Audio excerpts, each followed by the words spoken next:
En este video vamos a hablar sobre la densidad de corriente y la ley de Ohm. Vamos a suponer que tenemos un conductor, como se muestra en esta figura, y que hay un flujo de cargas eléctricas pasando a través de él. Definimos entonces lo que se conoce como la densidad de corriente, que es un vector que le vamos a llamar el vector J. Y ese vector se define de modo que la integral sobre el área, ¿verdad?, de J.dA, donde dA es un vector, ¿verdad?, diferencial de área, un elemento de área vectorial. Si usted hace esta integral, el resultado es la corriente que está fluyendo a través del conductor. Así que la densidad de corriente J es básicamente la corriente por unidad de área.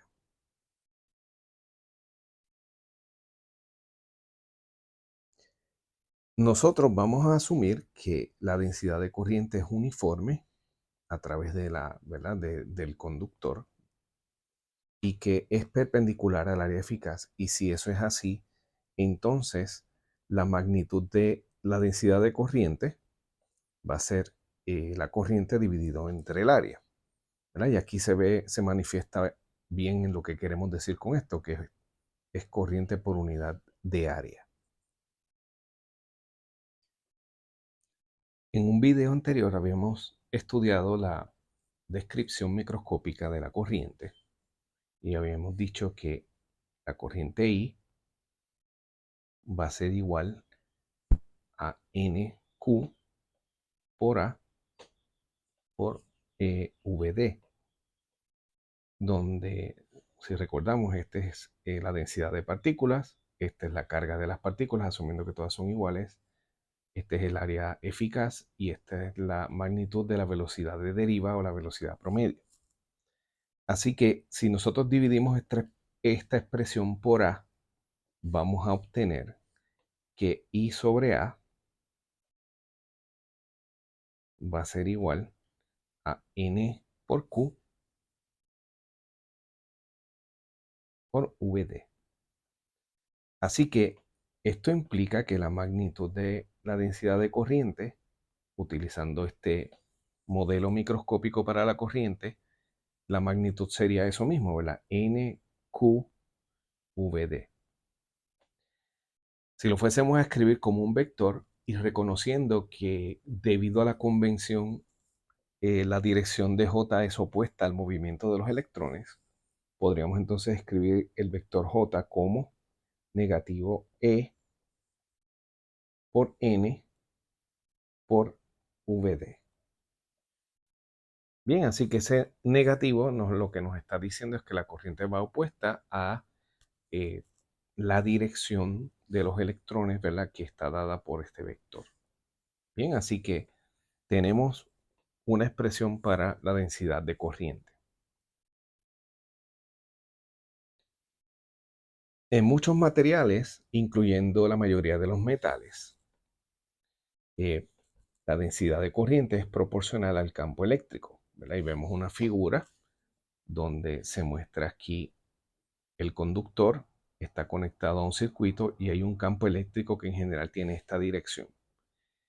Y si, ¿verdad?, asumimos esa particularidad de muchos materiales eh, y del hecho de que la densidad de corriente es proporcional al campo eléctrico, podríamos escribir que la densidad de corriente entonces es igual a una constante que le vamos a llamar sigma por el campo eléctrico E.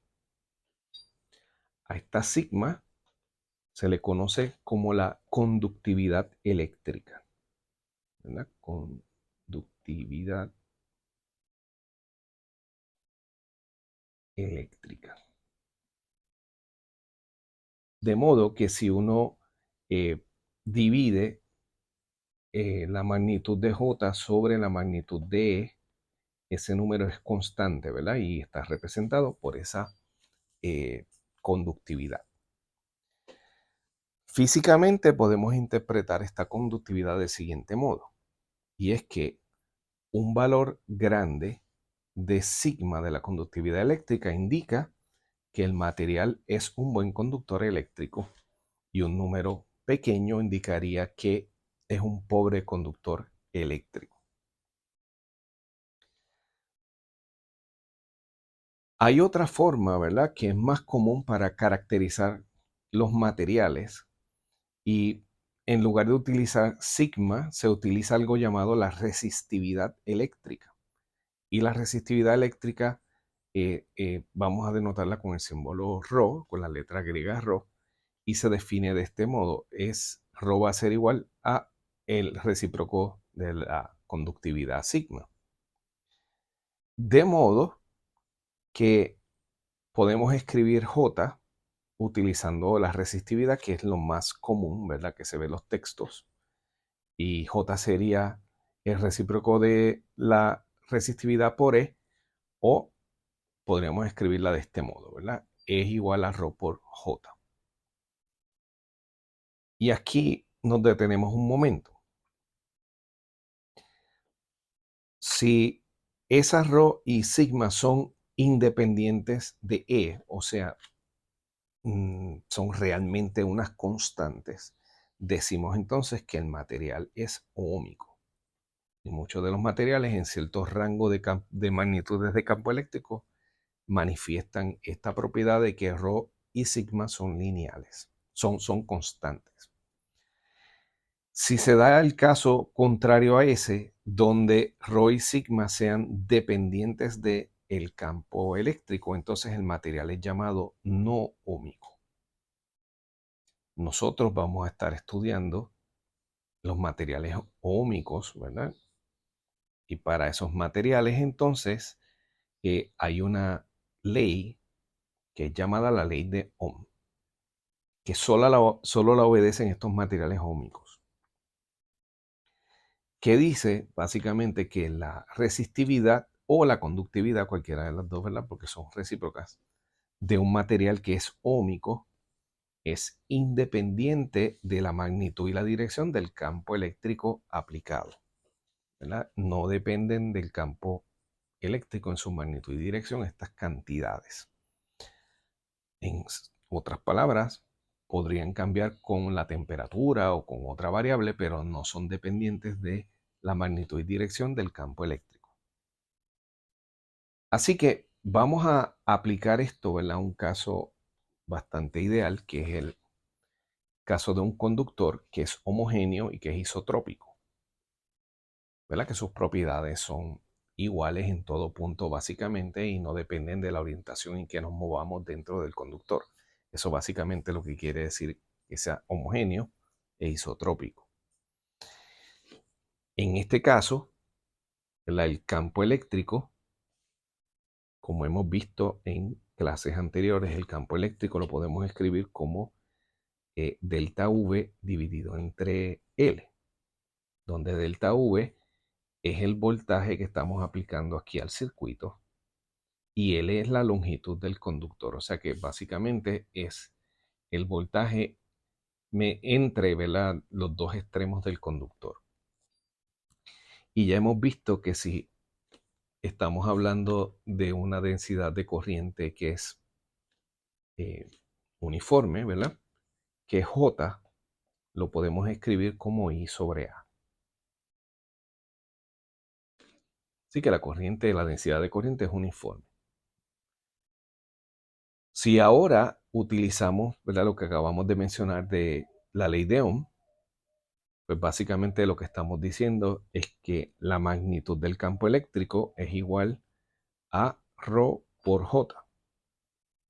Y lo que vamos a hacer ahora es sustituir ambas expresiones en esta ecuación, ¿verdad? Por un lado tenemos el campo eléctrico que es delta V sobre L.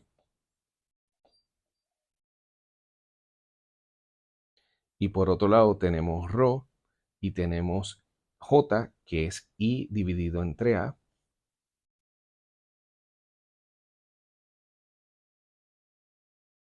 Y tenemos la siguiente expresión. Así que yo voy a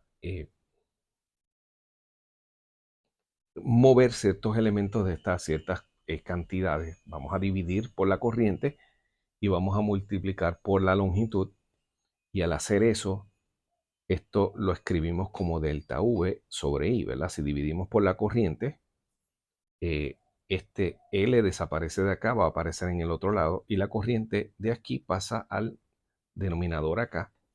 Y la idea es escribir esta ecuación de este modo. Sería, en este caso, ρ L sobre A.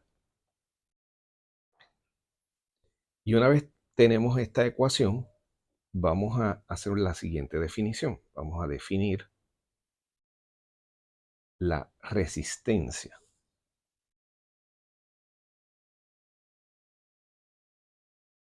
La resistencia R de este modo. R por definición va a ser el voltaje dividido entre la corriente. Y si hacemos esto, note que eso es exactamente el lado que está a la izquierda en la ecuación. Es el lado izquierdo, así que esta expresión la podemos escribir como R igual a ρ L sobre A. Y tenemos la siguiente ecuación. Así que hay dos expresiones para esto. Tenemos, o sea, dos resultados que son importantes. El primero es este, que la llamada resistencia, que vamos a ver a qué se refiere ya mismo, es igual a la resistividad eléctrica por la longitud del conductor entre el área eficaz de ese conductor.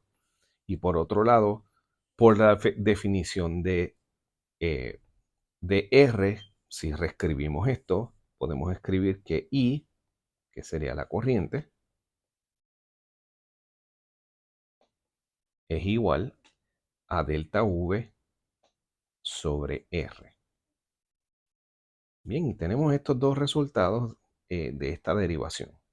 Recuerde que esto es un caso, ¿verdad?, en el cual estamos asumiendo que el conductor es isotrópico y también es homogéneo. Bien, si uno analiza entonces las unidades en el sistema internacional, ¿verdad?,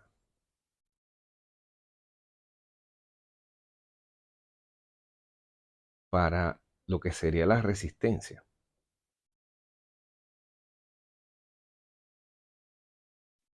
pues esa unidad tiene un nombre, se le llama ohmio. Y el símbolo que utilizamos es la letra omega griega mayúscula. Y un ohmio va a ser igual, lo podemos ver de esta expresión aquí, donde definimos la resistencia, va a ser voltio sobre amperio, ¿verdad? Unidad de voltaje dividido entre unidad de corriente. Así que sería un voltio por amperio. Bien, y esta es la unidad que utilizamos para la resistencia. Bien, así que la resistencia, siendo una propiedad entonces de ese conductor, pues es la medida de la oposición al movimiento de cargas eléctricas en el conductor, ¿verdad? Las cargas eléctricas en el conductor eh, no se mueven libremente o totalmente libres, sino que hay una oposición a ese movimiento y eso está, ¿verdad?, codificado, medido por esta resistencia. Así que vamos a añadir ese comentario aquí, ¿verdad? La resistencia. La resistencia es la medida de la oposición, es la medida de la oposición al movimiento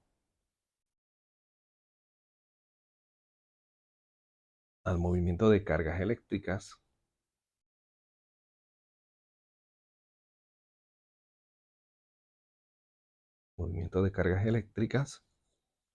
en un conductor.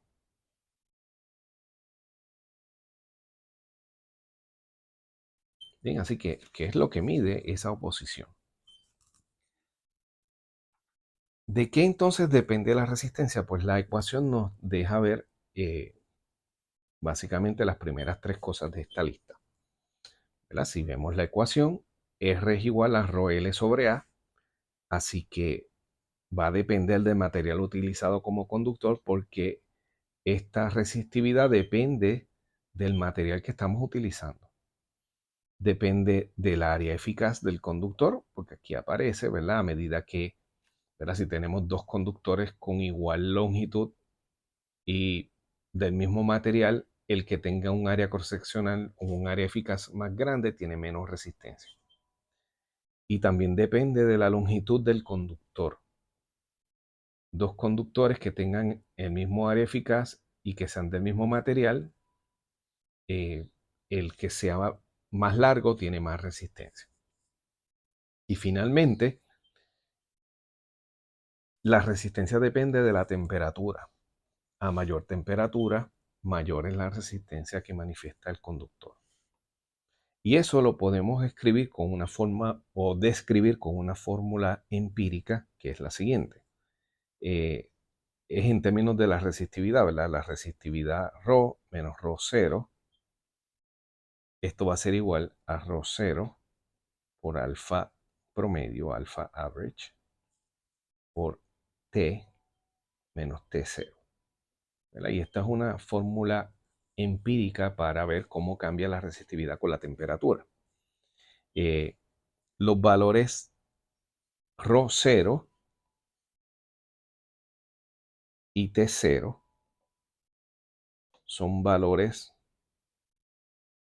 de resistividad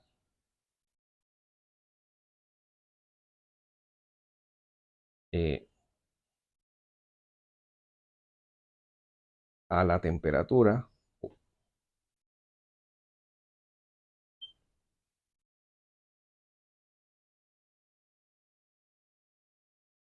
de referencia T0. Pero aquí debo corregir esto, no sería ρ0.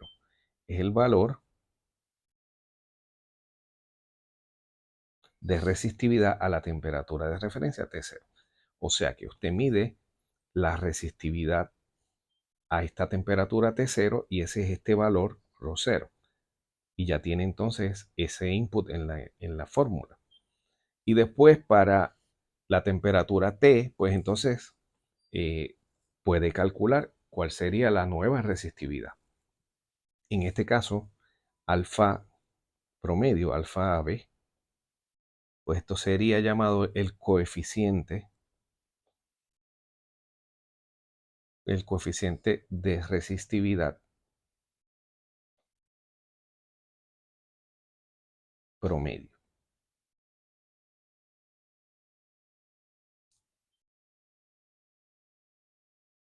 Y esta expresión pues la podemos utilizar para determinar la resistividad de un material a una temperatura si conocemos los valores a una temperatura de referencia y hemos medido el coeficiente de resistividad promedio.